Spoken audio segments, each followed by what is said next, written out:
Yan, good evening guys. Small scale trader ulit. Sa video na to, lesson lang tayo tungkol sa journal. Bakit kailangan ng journal? Ano ba yung journal? Para saan ba to? May silbi ba?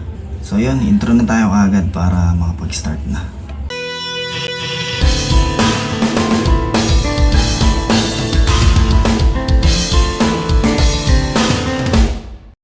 Yan guys, so nandito tayo sa journal ko. So kakasimula pa lang naman natin, di ba? So bali ang total na trade na nakuha ko is 4 pa lang. So bali 2 talo, tapos 2 panalo. So 50% pa lang. Pasensya na pala kayo guys kung may maingay sa labas. Siyempre alam nyo, yung video okay. So ano ba yung journal? So para siyang kumbaga sa basketball. Siya yung statistic. So siya yung listahan ng mga ginagawa ng isang player. So yun, nakikita mo doon kung yung average points per game, rebound, steals, ganyan. So yun sa business industry naman, siya yung inventory. Let's say sa food, yun. Alam nandun yung kung ano yung mabenta, kung ano yung hindi, yan. Kumbaga siya yung listahan ng lahat ng mga nangyayari. Let's say yun nga sa basketball, yung kung ano yung performance ng isang tao. Yun. So yun ang journaling. Dito meron din tayo nun. So para saan ba to? Unang-una para malaman mo kung saan ka malakas, saan ka mahina, tuwing kailan ka malakas, tuwing kailan ka rin mahina. So ganun siya. So yun, since basketball ang napag-usapan, basketball tayo. Let's say si Rodman, kilala naman natin yun. O bakit siya naging kailangan ng Bulls? Kasi mahina siya sa points, pero ang lakas niya sa rebound. At hindi yun maikakaila kasi yun nga, dahil merong journaling o merong statistic na tinatawag. Ma-average mo yan per game, per year, o per season, di ba? So, ganun din kahit saan. Kasi sa Dota, ganun din, di ba? Hindi na, merong isang player na kailangan ng malakas, ng killer. Meron namang magaling sa support, meron namang magaling mag-tank, di ba? So, depende kasi yun sa personality mo. Doon mo rin malalaman kung anong klaseng trader ka. Bakit ko siya ginagawa? So, yun, para malaman ko kung consistent ba yung ginagawa ko.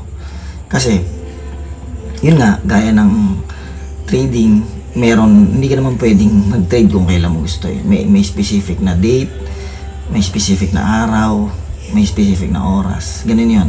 Dito mo yun lahat malalaman. Ganon din sa pagkain pag lumipat tayo. Kung meron kang restaurant at wala kang journal o wala kang list, inventory, paano mo malalaman kung anong oras ka dapat magbubukas at anong oras ka magsasara? Kasi kapag meron kang ganito, malalaman mo anong oras madalas kumain yung mga tao, anong oras madalas walang tao. So malalaman mo na kagad na itong time na to pwede ako magpahinga, itong time na to dito ako magiging busy. So alam mo na kagad yung productivity mo. Parang ganon, nakaplano na siya kagad. Ngayon, bakit naman kailangan mo siyang malaman kung naglalaro ka? Gaya nga ng sabi ko kanina, malalaman mo kung ano role mo.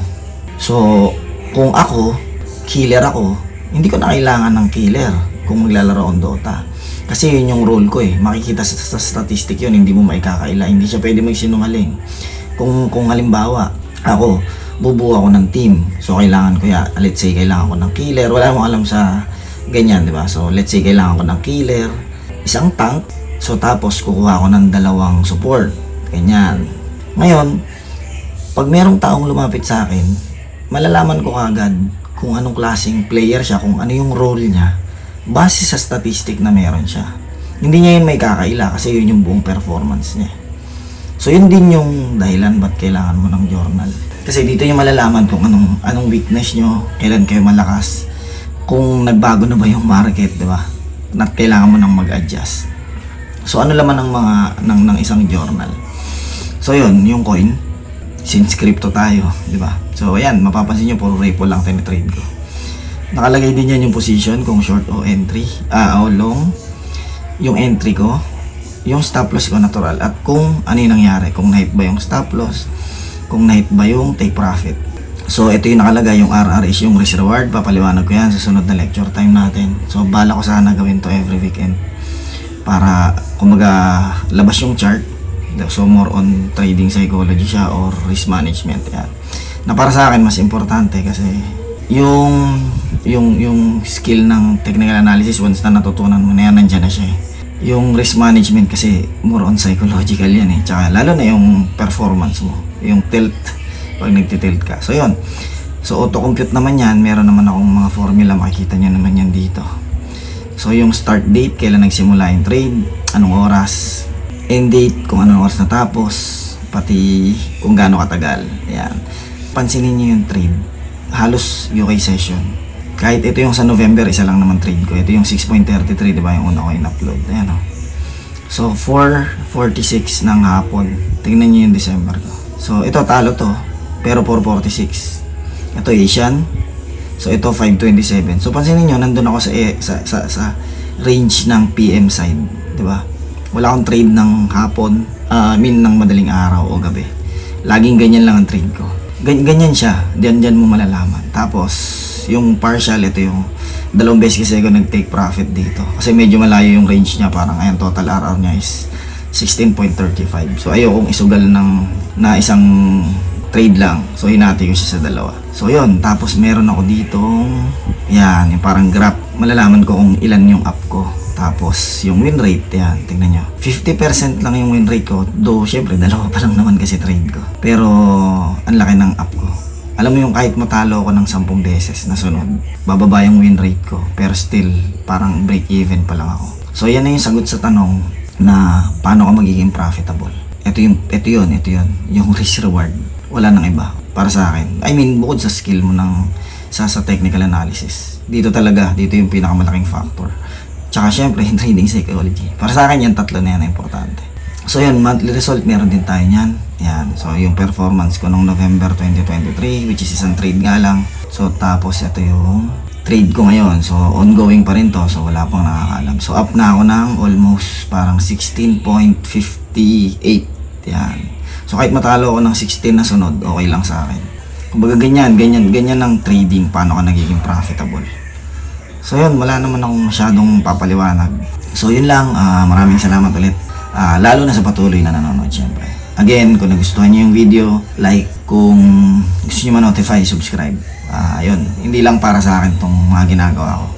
Para rin sa inyo, lalo na sa mga tao na seryoso talaga. Kasi kung hindi ka seryoso, hindi ka mag-aaksaya ng oras dito. Hindi ako magaling gumawa ng content, ng thumbnail o kung ano man. So hindi ako nakafocus kasi dyan. Kasi hindi naman yun ang focus ko dito eh. Yung quality. Di baling hindi maganda yung panlabas na nakikita nyo. Importante yung laman. Yan. Kumbaga sa sasakyan, basta maganda yung makina, okay yan. Kahit pangit pintura. Kasi yun ang importante. Diba? Yun yung magiging dahilan para makapunta ka sa isang lugar eh. Hindi naman yung upuan, hindi naman yung pintura, di ba? Kahit pangit pintura, kahit upuan, pangit.